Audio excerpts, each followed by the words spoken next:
February 16, 1936.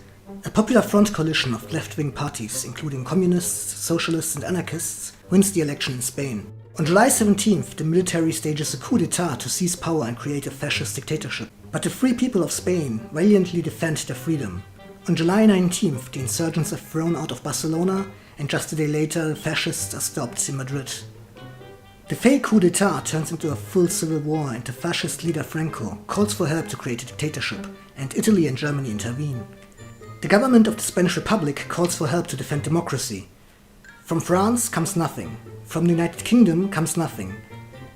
The one nation that sends help to the Spanish government is the Soviet Union. Almost immediately, though, the power of the Republican government to control the people was broken. What followed was anarchy, but not the kind of anarchy you might think of.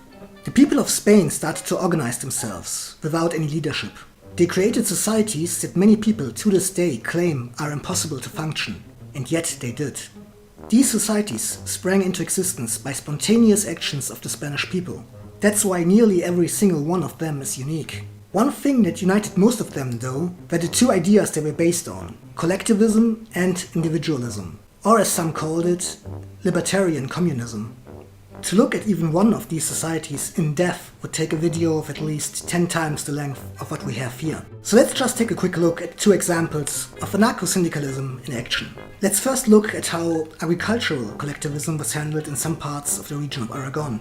An agrarian collective was a large piece of land, divided and subdivided into smaller areas. The smallest designated farmland would be worked on by 5 to 10 workers. The composition of the group would either change daily or weekly.